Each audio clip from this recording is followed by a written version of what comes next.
couple of interesting matches in the loser's side, and we've already seen one of them happen with Sparkle sweeping Fire the Pyro 3-0. Now, Meanwhile, sweeping. We didn't see the games. I will say that. Yeah. A sweep doesn't always... Like, as my organ boy, I want to say Sparkle wins. But on the other hand, I got to give, fellow competitor benefit of the doubt. Now, what we're looking at here is we got Raiyihn and Charlie D. So fun fact, I have never once in my life talked to Raiyihn. He just kind of appeared one day in the Western Washington scene. Yes. He just kind of appeared one day in the Western Washington scene, and I knew nothing about him. But he's really been nasty PR'd multiple times. He has. Yeah. In the last few seasons. I've just never met him personally.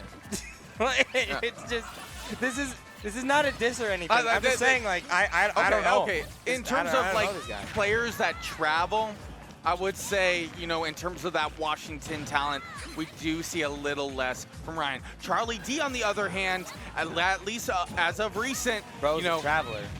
One of, if not, is Charlie D like Sowa top PR? Like, did they have their own region? I believe so. Yes, but top. If not, like one of the best in Sowa for sure. Charlie D, definitely a menace on the Ness. Oh yes. But we are dealing with Snake here, one of those characters that can really take control of the game using these nades and everything. Like, might it be like it is not necessarily a given matchup? You do have the aspects that if you are not careful, you can give a lot of health back to your opponent. And, if you don't, keep track of where your C4 is, that can also be rough. Yeah, absolutely. Looking like a Smash 4 game right now, the way it's 2 stocks apiece, but make no mistake, Snake on screen, we are playing Ultimate. Looking really, really tense right now. Both of these guys are playing so patiently around their very specific win conditions. This is one of those weird matchups where Snake cannot just throw out projectiles willy-nilly because Charlie D is just going to absorb a lot of them, right? Yeah, there's that inherent risk there, but also you want to still maintain the space. Like, right now, I actually feel like we should still see a little bit of grenades because you can use it as a baiting option. You can know that when a grenade is in play, was a nice up tilt. We might see something like that down special come out, and when you're playing Snake, you have hard-hitting options that can, deal with Ness. Oh yeah. This character is kind of nasty in terms of his ability to control the stage, with tools like grenades, like the C4, like the side B, Nikita. You can dictate where your opponent can and cannot play at basically any moment, but like I said earlier, you can't just mindlessly throw things out because Charlie is going to take advantage of that. But in this instance, Raiyihn is able to make it back to the stage here. I genuinely didn't think he would. But at 142, it kind of feels like an inevitability. What happened there? C4? Bro took his stock on his own terms. Yeah, you know what? Yeah. This is game 1 here, and right now, Charlie D actually in quite the rough spot here. Good patience there with the Nair, but once again in a scenario that can be relatively risky. Okay, are you getting the read this time? Oh, try to get that cover with the C4. I love the play. Unfortunately, it did not work out, though. Okay, Charlie D caught by the jab. 91%. Or the double hit of the 4-tilt. Oh, there's that absorption that I was talking about earlier. It just doesn't allow the Nikita to fully connect, but it doesn't stop a boot to the head. Man, relatively close back and forth. I would say, like, towards the beginning, it felt like, at least after the first stock, we felt like, Charlie D kind of controlled the space. Yeah. Suddenly, Raiyihn not able to do too much. Suddenly, the grenades giving health back was too much of a factor. After we kind of, like, got it in that comfortable zone, we gotta get a little warmed up. It's like, all right, we're back to the nades. We're going full on, brute force warfare. There's no turning back. You gotta, keep the momentum going. Small Battlefield will be the second stop on our world tour here. And so far, very little damage going back and forth. Only really one dash attack connecting so far. But that has changed. A lot of damage being poured out right now, but falling out of that PK Fire just allows for a little bit more to be tacked on with the help of that F tilt. All right, and we see Charlie D doing pretty good here with the PK Fires. I like it. Extra presence, you know, that in terms of like you're thinking about counterplay, that fire being present will set off the nades, you know, kind of put up a wall for a time being. I love the catch there with the Nair. I love this tiny little heal here. Okay, what's your option here? Going for the double jump towards center platform, rolled in, caught by the PK Fire. All right, what's the edge guard here? Okay, went a little high there, caught by the back hit of the Nair. Off the top, Whoa. What are we feeling? It was looking real scary there for Raiyihn, but able to avoid all of that from the PK Thunder. At 153, basically anything will do it, particularly if you get grabbed or dash attacked, yeah, it's just over for you. But Charlie D, definitely not feeling like uncomfortable, but not super comfortable either. 73 is not safe. All right.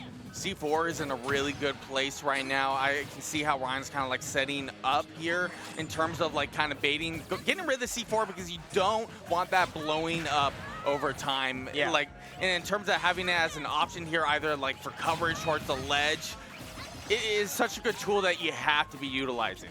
Yeah. Nice up tilt. That up tilt has brought so much mileage in this set so far for Raiyihn. Because, as I was saying earlier, you can't rely on the projectiles as much in this matchup. So CQC becomes extremely important in this instance. Like, when I think of this matchup, I just think you're throwing grenades and rocket launchers at a small kid. It is kind of like Sleeping Baby or Hydrogen Bomb. So it's just like, at the end of the day, who wins, really? We'll see here right now. The viewers win, Noster. Man, solo versus slushy looks different. I would say so as well. That's a classic set right now, right there. I gotta go back and watch that one now. All right, Shout out Slushy. I love the bait here. Oh my goodness, Oh, double catch wow. on the Nikita. 2 for 1. You think that was intentional? Oh, that like, it lined up so perfectly. It has beautiful. to be. It has to be, right? Like, there's no way it wasn't. How can you do that accidentally? And so this has very suddenly turned into a very scary situation for Charlie D, and barely manages to avoid that Nikita. Could have spelled disaster for him. I don't think it would have killed, but tacking on that much damage at this stage in the game would have been bad. Okay. No tech. Should be able to get a recover with air dodge. Ooh. You're dead. Yeah, a little rough there when you have that active hitbox just a little low. I like the patience, trying to, you know, catch with the up tilt. In a really good position in terms of that percent. Get that C4 there for later. Don't forget about it. Nikita setup. Okay. Good catch. Force it again. That's it. Yeah, for sure. Absolutely, that is. Raiyihn taking a pretty solid game 2 here. Not super commanding, I'd say, but convincing enough, you know, that it's a little bit concerning going into the next game. You know, luckily we are in that best of 5 format. This is loser single sides. So, Charlie D, what you got? What you got for us, Charlie? Ness, tried and true. I see thinking, I see the pondering. Indeed. I see checking the fit, making sure it looks right. Look good in the camera. Can't stand that I pondered. They can't stand it. Shout outs to the secret video out there, Hungry Bucks pondering, for the ones that know. Hungry Bucks pondering. Sayo, I love you so much, bro. Deep cut PNW lore. If you know, you know. If you don't, should have been there. But back to it. We got Raiyihn here with a very convincing lead. Holy here. hell. C4 on that platform hit there. Don't forget about it. Nikita set up there trying to get that low scoop. I love the positioning and the up tilt to take that stock. Charlie D not happy about that one. I think the up tilt has literally taken like 6 stocks for Raiyihn so far. But, I mean, once again, Charlie D, doing a really good job of clapping back there, taking a stock almost immediately as soon as he loses his. So just a little bit more time here. And back down to 0 for Charlie. I mean, again, this is one of those matchups that gives Ness the very unique opportunity of being able to, like, heal a significant chunk of damage taken. So Charlie absolutely looking to take advantage of that. Oh my goodness. Raiyihn really trying to contest that down smash there, but Charlie D, great positioning, going high recovery here. You're not making it back. The C4 timing was just a little too late. Charlie D, good spot, stock lead here. All right. This has been a very fast game for the matchup like this. We're only a minute and 30 in, and 3 of the 6 stocks on this screen are gone already. Okay. Very aggressive play from both players so far, and it's been phenomenal to watch here. Just a couple more openings, and this stock could be gone for Charlie D. Not quite, but one more Nikita connecting could absolutely do it. Not that one. I feel that like one, though. In terms of that scenario, we had very close to what I would consider a checkmate. Yeah. It was really rough position for Charlie. There's not a whole lot you do. That kind of comes with the territory of that exploited recovery. Okay, able to catch there. Good positioning, but no longer as we see the ledge. But I love the up air to keep, you know, the pressure going. Careful of that C4. All right, where do you roll? Ooh. Notice how Charlie D runs over the C4, trying to absorb it.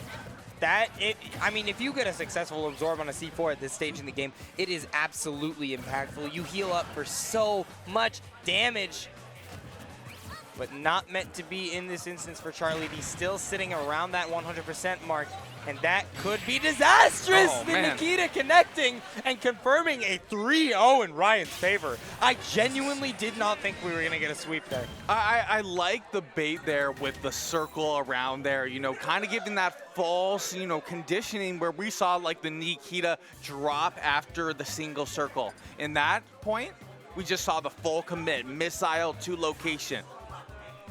And the destination was hit, and that's continuing through the bracket. Unfortunately, Charlie D being knocked out as that was on that loser side. 3-0.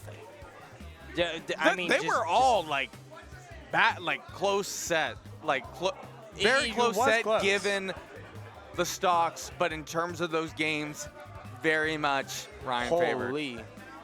So, top 8. A lot of top 8 is solidified right now. Over in our winner's side, we have JDV versus Embo, Certified Hood Classic, Western Washington, baby. Let's go. Ludo versus Prince. That'll be interesting to watch for sure. Down in losers, we already have 3 of our loser side top 8 players determined, with the only set we're waiting on before top 8 is fully determined being JoJo versus Bradu. Shout outs to Brad Doof holding it down. And JoJo, you know, keeping it going. That's 10 versus 17th seed. So that is quite the set going on. But that, from my understanding, is happening off stream. It is. And then what we're going to have left for you all is going to be top 8 of Requiem. Requiem. Dude. Okay, so I said it like 10 times. Yeah, exactly. So a hilarious story, y'all. Right before